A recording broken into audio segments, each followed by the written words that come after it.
बिस्मिल्लाहिर्रहमानिर्रहीम। अस्सलाम वालेकुम, खुश आमदीद। मेरा नाम अरशादुल हक है और आप देख रहे हैं बिज़नेस आइडिया विद हक चैनल को।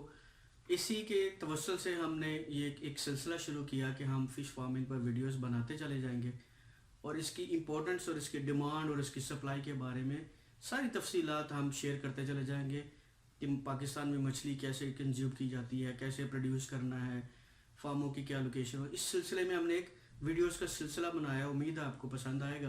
क्या आपने हमारा चैनल सब्सक्राइब कर लिया?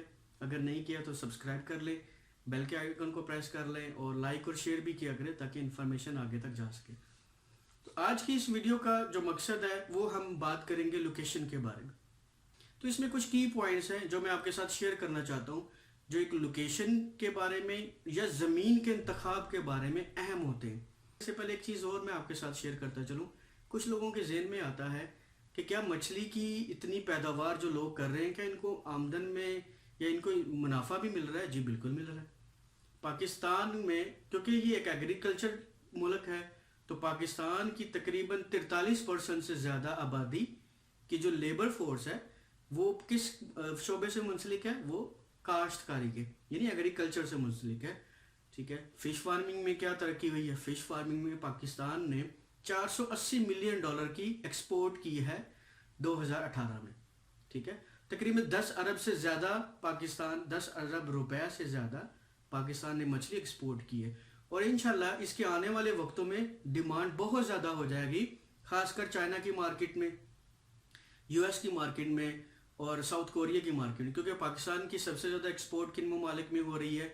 उनमें अमेरिका शामिल है, यूरोपियन कंट्रीज़ शामिल हैं, इंडोनेशिया शामिल है, हांगकांग शामिल है, साउथ कोरिया शामिल है और चाइना में भी जा रही है क्योंकि वो फ्री इकोनॉमिक जोन बना रहा है। मुल्तान के एरिया में भी बनाए जाएंगे जहाँ पर वो इंस्पेक्शन और फैक्ट्रीज लगाई जाएंगी जहाँ से फूड प्रोसेस होके आगे भेज दी जाएगी। तो एक पाकिस्तान में मछली का स्कोप जो है इंशाल्लाह वो बहुत अच्छा आने वाला है और इसकी डिमांड में भी और इसके रेट में भी बहुत फ़र्क पड़ेगा अगर गवर्नमेंट लेवल पर ये मामला तय हो जाते हैं। तो ये एक छोटा सा ओवरव्यू ताकि आपका जो माइंड है कि क्या मछली में मुझे कुछ बचेगा भी नहीं वो क्लियर हो जाए। इसमें फार्मर माशाल्लाह बहुत ज़्यादा कमा रहे हैं। ये वीडियो है लोकेशन के बारे में और ज़मीन के इंतखाब के बारे में। देखिए, किसी भी चीज़ के लिए जो सबसे अहम चीज़ होती है वो लोकेशन होती है। ज़मीन का इंतखाब जगह का होता है। लोकेशन, क्या जो मैं फार्म लिए हैं या लेने जा रहा हूँ मेरे घर के पास हैं या दूर हैं? पहला फैसला ये करना है। करीब है तो उसको मैनेज करना, उसको हैंडल करना और उसको टाइम देना बहुत आसान है। अगर थोड़े दूर है, 60 किलोमीटर दूर है, 50 किलोमीटर दूर है, दूसरे इलाके में मुल्तान से बाहर है या आपके एरिया से बाहर है, 45 किलोमीटर दूर है, उसको मैनेज करना थोड़ा मुश्किल है। कैसे मुश्किल है? उसके लिए आपको टाइम देना है।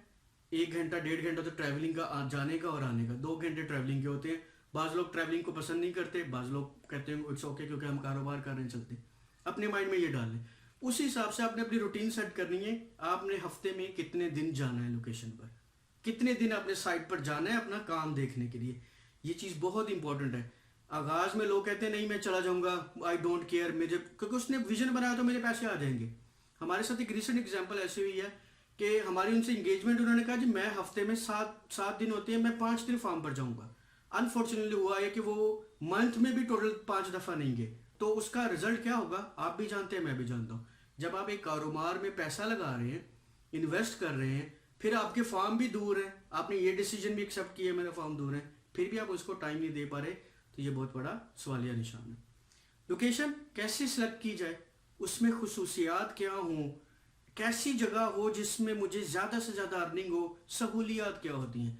एक कॉमन सा मेथड है जो हम सबको पता है, एक छोटे से फार्मर को भी पता होता है कि जगह को कैसे इंतखाब किया। जगह का इंतखाब आसानी से ये है कि आप 5 फुट चौड़ा और 7 फुट लंबा घड़ा खोद लें, एक दिन उसमें पानी भर दें, उसकी पैमाइश को देखें। अगर वो नॉर्मल है, 2 से 3 इंच या 4 इंच तक मैक्सिमम नीचे चला जाता है पानी एक दिन में, तो ओके। उसको 2 दिन 3 दिन ट्रायल पर रखें, आपको आइडिया हो जाएगा कि नीचे ज़मीन किस तरह है। क्योंकि एवरेज जो ज़मीन की डेप्थ निकाली जाती है वो 6 से 7 फीट ही होती है, इससे ज़्यादा नहीं होती। तो आप सिंपली घड़ा बनाकर किसी भी जगह पर आप जाते हैं, आप उसकी जो एरिया है उसकी निकाल सकते हैं। उसमें बेहतरीन जो जगह जिसको फार्मर इसको अच्छा पसंद करते हैं वो ये है कि ज़मीन इतनी रेतली ना हो कि वो सारा पानी चूस ले, زمین ایسی ہو کہ وہ زیادہ پانی نہ چوسے، پتھریلی زمین نہ ہو، اس میں سے پتھر نہ نکلیں، کنکریاں نہ نکلتی ہوں، ریت نہ نکلتی ہو، ٹھیک ہے. یہ بیسک لائن ہے جگہ کو انتخاب کے لیے. پھر دوسرا مرحلہ آتا ہے پانی کیسا ہے وہاں پر. ان چیزوں سے پہلے اگر ہم تھوڑا سا واپس آتے ہیں، کیا اس جگہ پر پہلے فارم تھے یا نہیں تھے. ایک چیز یہ عموماً فارمر وہاں جاتا ہے جہاں آلریڈی فارم ہوتے، جیسے ہم نے جو فارم لیے تھے وہاں آلریڈی ایک فارمر فارمنگ کر رہا تھا، تو آئیڈیا ہوگا کہ اس جگہ کا پانی ٹھیک ہے. لوکیشن میں سب سے اہم کردار پانی کا ہوتا ہے. آپ نے ساری چیزیں پوری کر لی، پانی خراب ہے تو آپ کی مچھلی کی گروتھ نہیں ہوگی. ٹھیک ہے. لوکیشن میں تو سب سے پہلے کیا ہوا، لوکیشن میں ہم نے دیکھا زمین سوٹیبل ہے، زمین میں جو نمکیات ہیں جو مچھلی استعمال کرے گی وہ بالکل ٹھیک ہے. اوکے ہو گیا. اس میں پھر پانی کے لیول کتنا ہے، کیونکہ آپ نے چھوٹی چھوٹی کاسٹ کو دیکھنا ہے. اگر فارم پہلے سے بنے ہوئے تو آپ کی کاسٹ کم ہو جائے گی، اگر فارم نئے بنانے ہیں تو کاسٹ بڑھ جائے گی. پانی کی سیپیج جو ہے وہ کم سے کم ہو. اچھا، بعض اوقات کچھ فارمر کہتے ہیں کہ اگر ہم نے ایک ہی جگہ پر گڑھا کر لی یا چیک کر لی تو کیا ساری زمین ایسے نکلے گی؟ بالکل بھی نہیں نکلے گی. بہت سارے تالاب ایسے ہوتے ہیں جس میں سے زمین بہت اچھی ہوتی ہے، کچھ میں سیپیج زیادہ ہوتی ہے، کچھ میں کم ہوتی ہے. جیسے کہ سب فارمر جو فارمنگ کر رہے ہیں ان کو یہ آئیڈیا ہوتا ہے کہ جو زمین ہوتی ہے اس کی جو سیپیج لیول ہوتا ہے وہ ہر پلاٹ کا ہر یونٹ کا علیحدہ سے ہوتا ہے. کسی 10 ایکڑ کے پلاٹ میں یا 10 ایکڑ کا جو فارم ہے جو آپ نے بنایا ہے اس کے اوپر سیپیج زیادہ ہو سکتی ہے.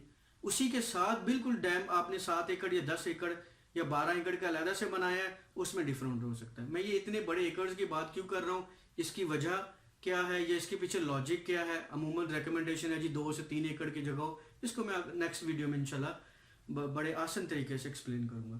تو زمین کی سلیکشن ہو گئی ہے، آپ نے بیسک باٹم لائن چیک کر لی کہ زمین میں نمکیات کتنی. آپ اس کا ٹیسٹ بھی کروا سکتے ہیں.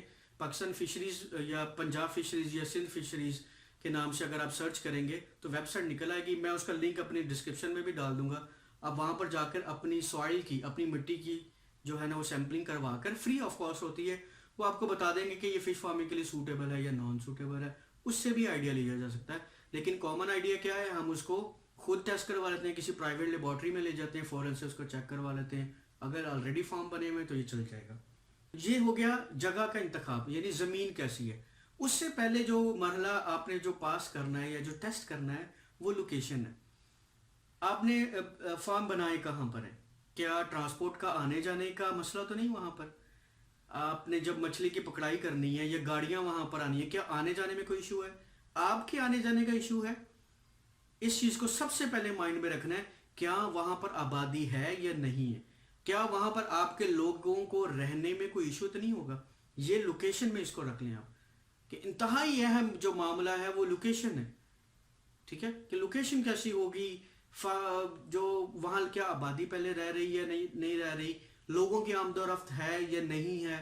ان چیزوں کو ہم نے بغور جائزہ لینا ہے، کیونکہ وہاں کی آبادی نہیں وہاں رہنا ہے تو ان کے لیے مسئلے مسائل ہو جاتے ہیں.